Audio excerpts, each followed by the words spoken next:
지금까지의 상황을 보면 그야말로 패가망신한 집안의 아기를 간신히 걸음마 시키는 데 도움을 줬더니 이제 와서 뒤통수에 칼을 꽂는 거나 마찬가지인데요. 2018년 한 해 동안 전 세계 스마트폰 시장의 규모는 600조 원에 달했습니다. 그리고 이 시장의 1위는 21%의 점유율을 차지하는 삼성이고 2위는 화웨이, 3위는 애플 순인데요. 이렇게 큰 규모의 매출액을 자랑하는 스마트폰 제조사들이지만 실질적인 수익률은 한 자릿수를 넘기지 못하고 삼성이 그나마 10% 안팎을 보여줄 정도로 영업이익률이 바닥을 기는데요.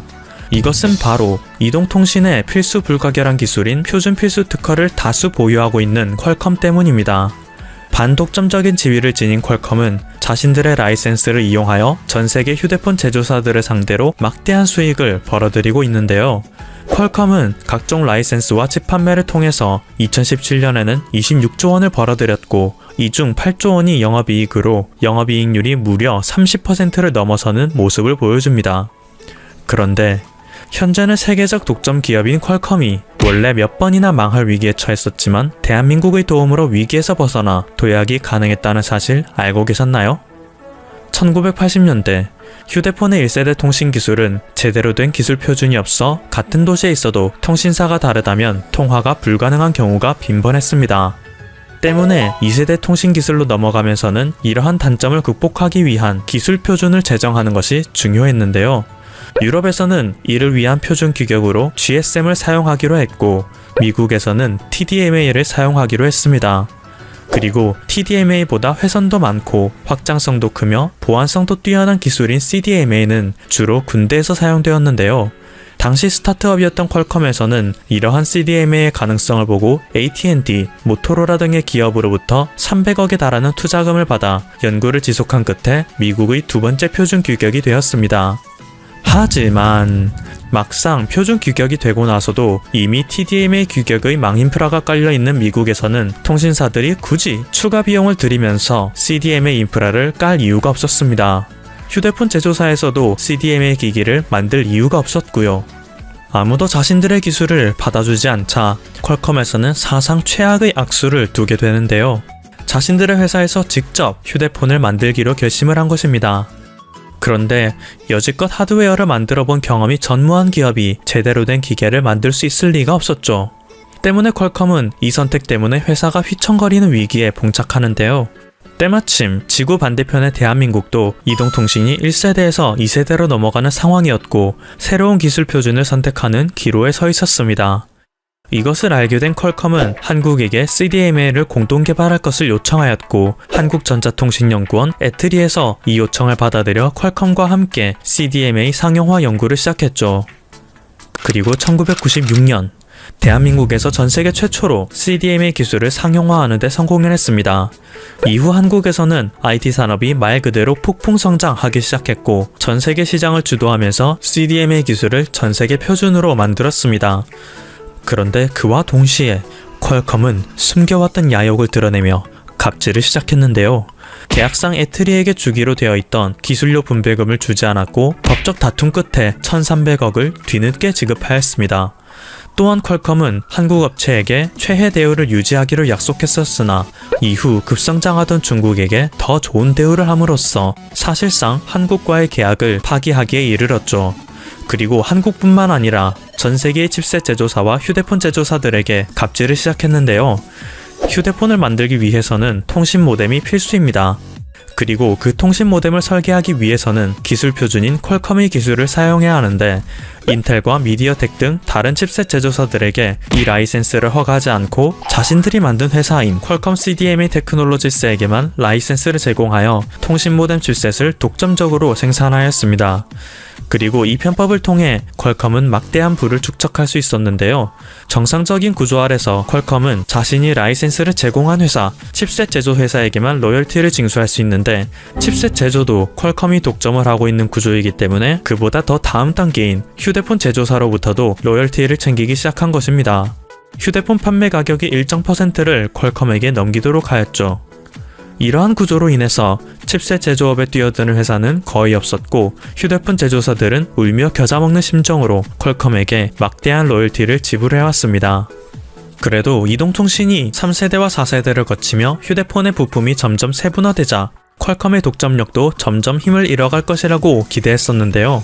퀄컴은 기술 특허에만 집중하는 전략을 택하여 3세대와 4세대 기술에서도 막대한 기술 표준을 차지해냈고, 자신들의 기술이 직접적으로 영향을 줄 수 없는 분야는 간접적인 갑질을 하며 시장을 통제하였습니다. 특히 스마트폰 시대에 들어서면서 스마트폰의 두뇌 역할을 하는 모바일 애플리케이션 프로세스에서의 갑질이 가관이었는데요.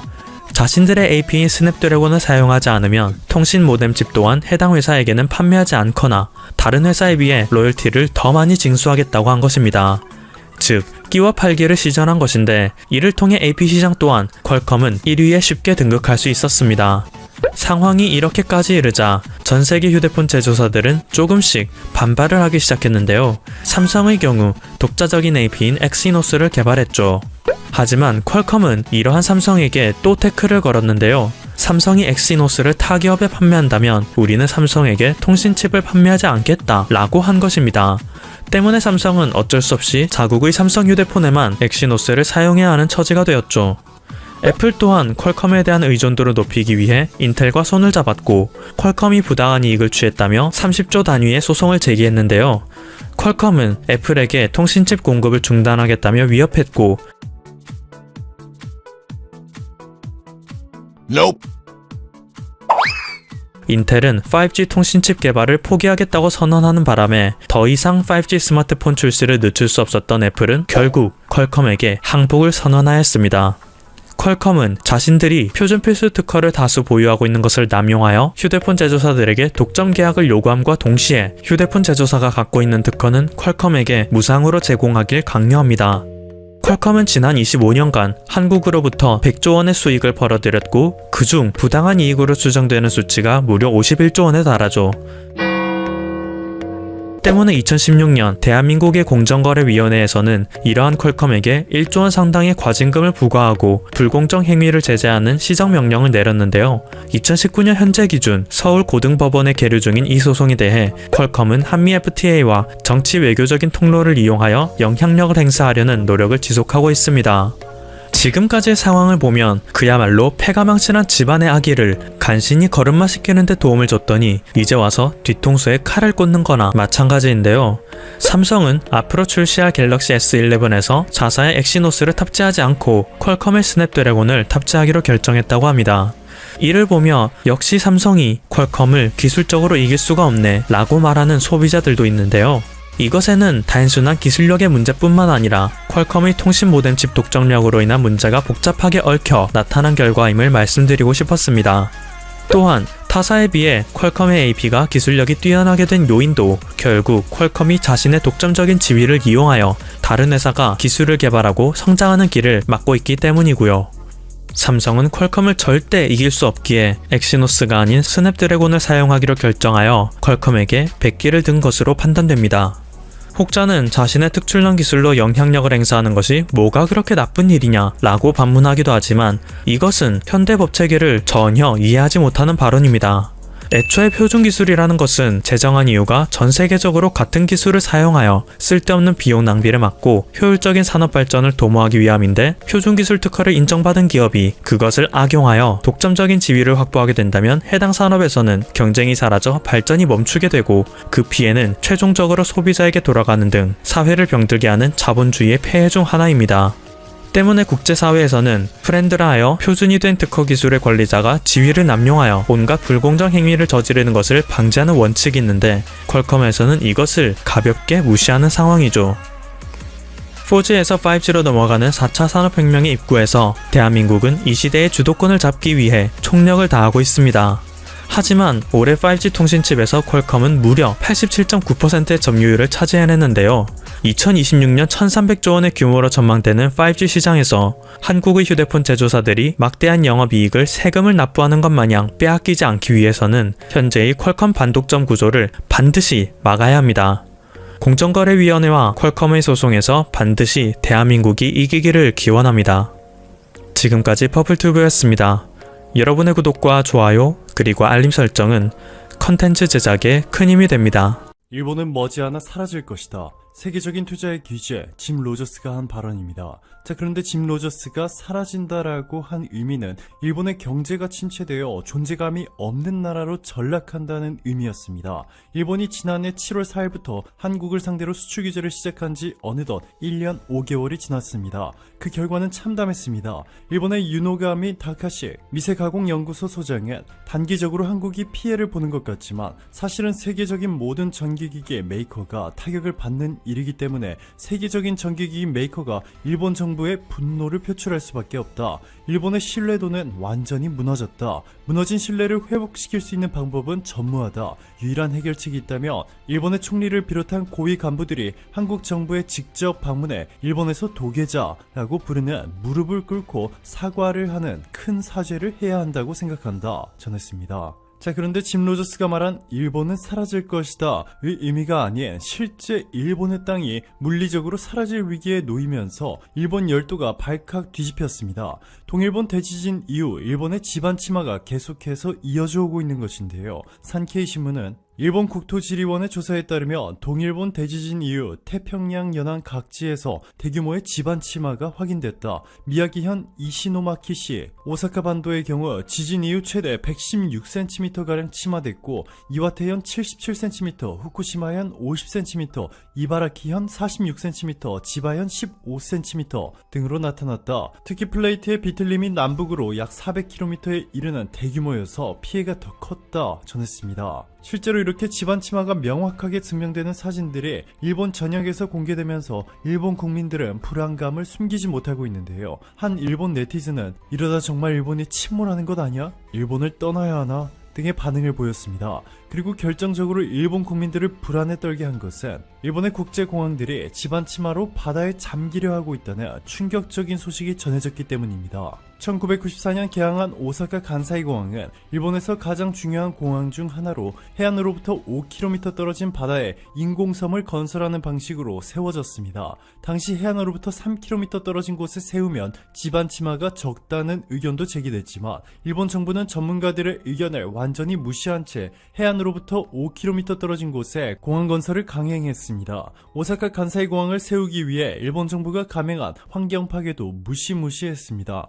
인공섬 바다벽 안쪽은 3개의 산에서 2100만 톤의 흙을 파내어 바다 밑바닥 위로 30m 높이의 토양을 채워넣은 것입니다. 그런데 충격적이게도 간사이 공항을 개항했을 당시보다 이미 8m나 가라앉은 것인데요. A 활주로는 연간 6cm, B 활주로는 연간 30cm씩 내려앉고 있는 것으로 전해졌습니다. 이 때문에 태풍이라도 오면 간사이 공항은 화면에서 보시는 것처럼 바다에 완전히 잠겨 형체조차 알아보기 힘들 정도가 됩니다. 이 사진은 제21호 태풍 제비가 일본 열도를 강타했을 때 폭우로 침수된 일본 오사카 간사이 공항의 사진을 일본의 한 네티즌이 공개한 것인데요. 내가 사는 오사카는 지금 이런 상황이다. 간사이 공항이 사라졌다 라고 외쳤습니다. 일본 정부는 간사이 공항 건설을 위한 바다벽 건설에만 1조 원을 들였고 토목공사 비용은 수조 원, 전체 비용은 상상을 초월하기 때문에 태풍이 올 때마다 바다에 잠기는데도 새로운 공항을 건설하지 못하고 있습니다.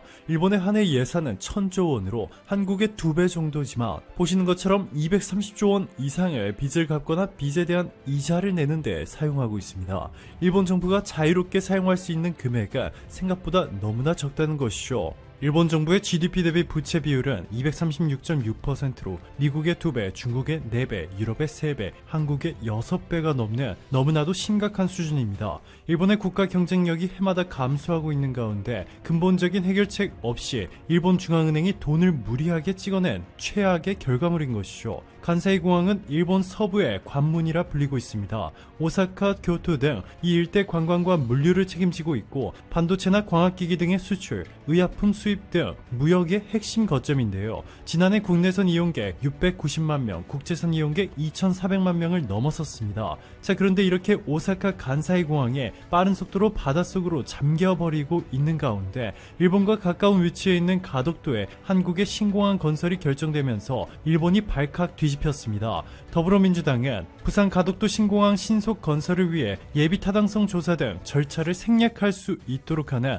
가덕도 신공항 건설 촉진 특별법을 지난달 말 발의했습니다. 이 법안은 더불어민주당 정책위 의장인 한정혜 의원이 대표 발의했고 한 의원을 포함해 민주당 의원 총 135명이 참여했습니다. 한정혜 의원은 다른 대안이었던 김해공항은 안전 관련해 일정 부분 취약하다는 것이 드러났다. 실제 2002년에 운항기 사고가 한 번 있었고 129명이 돌아가시기도 했다. 대안으로 가덕도 신공항에 대한 논의가 오랫동안 지역 수건처럼 있었다. 국민 안전을 확보하고 항공 물류 기지 역할을 하는 동남권 관문으로 가덕도 신공항이 필요하다는 논의가 있었다. 그런 뜻을 모아 법안을 제출했다 전했습니다. 가덕도 신공항은 원래 인공섬을 세워 설치하려 했지만 계획을 바꿔 가덕도 섬 위에 활주로를 설계하는 방식으로 결정했습니다. 인공섬 위에 지은 일본 간사이 공항이 해마다 지반 치마로 수조 원을 쏟아부으며 간간히 버티고 있는 상황인 것을 고려한 것이죠. 일본 국민들은 일본 서부에서 동부로 이동할 때도 신칸센 대신 가덕도 신공항을 경유하는 것이 훨씬 더 저렴합니다. 시노사카역에서 도쿄역까지의 신칸센 가격은 14만원, 도쿄역에서 하카타역까지는 22만원이 넘습니다. 이 때문에 실제로 많은 일본인들이 한국 공항을 경유하고 있는데 가덕도 신공항이 건설되면 일본의 간사이 공항 이용객을 한국으로 흡수할 것이라 전망되고 있습니다. 그것도 아주 폭발적인 속도로 말이죠. 뿐만 아니라 해마다 일본을 찾았던 수천만 명의 관광객들도 한국이 흡수할 수 있을 것으로 분석되고 있는데요. 가덕도 신공항에 이어 부산의 에코델타 스마트시티에 전 세계인들의 이목이 집중되고 있기 때문입니다. 부산 에코델타 스마트시티는 전 세계 최고 수준의 다양한 혁신 기술들이 집약된 프로젝트로 각 가정에는 건강 모니터링 시스템과 개인 스마트밴드가 설치되어 있어 건강 상태를 체크하고 수집된 데이터를 기반으로 발병 가능 질병을 예측해 병원 방문이 필요하면 즉시 알려줄 뿐만 아니라 간호사가 상주하는 웰니스 센터에서 지역 협력 병원과 연계한 서비스 및 건강 식단 관리 서비스도 제공합니다. 또한 빗물을 활용하는 스마트팜을 운영해 샐러드와 채소, 토마토 등 먹거리를 키우고 재배한 작물은 스마트빌리지 입주자를 위해 활용합니다. 각 가정에서 발생한 폐기물은 자동 분류해 로봇이 수거하고 로봇이 제조하는 커피를 자율주행 서빙 로봇이 고객에게 전달하기까지 전 세계 어디에서도 볼 수 없는 한국의 스마트시티 자체가 외국인들에게 매력적인 관광 요소로 자리 잡을 것이고 가덕도 신공항이 기폭제 역할을 하게 될 전망입니다. 이렇게 한국의 모조리 빼앗기기 일보 직전인 상황인데도 일본 정부는 정신을 차리지 못하고 있습니다. 아베 전 총리에 이어 스가 총리도 일본 총리가 지내야 하는 이 총리 관전의 총리 거주지에 입주를 거부하고 있다는 충격적인 소식이 전해졌습니다. 한국의 대통령과 가족들이 청와대 관저에 머물고 있듯이 일본도 총리 관저에 머무르는 것이 정상인데 귀신이 나온다 라는 귀신 출몰설 때문에 아베에 이어 스가가 총리 관저에 입주하기를 거부하고 있다는 보도가 나왔습니다. 일본 언론들에 따르면 아베는 귀신 출몰설에 대해 모시오리 전 총리가 귀신의 다리를 본 적이 있다고 한다고 답했습니다. 일본 총리 관저에서는 과거 제국주의 시절 이누카이 스요시 당시 총리가 해군 장교들의 피살된 5.15 사건이 발생했고 또 몇 년 뒤 육군 파벌 장교들의 쿠데타 226 사건이 이곳에서 벌어져 다수의 사망자가 나왔습니다. 이 때문에 총리 관저 주변에서 귀신이 나온다는 소문이 끊이지 않고 있다는 것입니다. 오늘도 감사합니다. 최고로 멋진 하루 보내시길 바랄게요.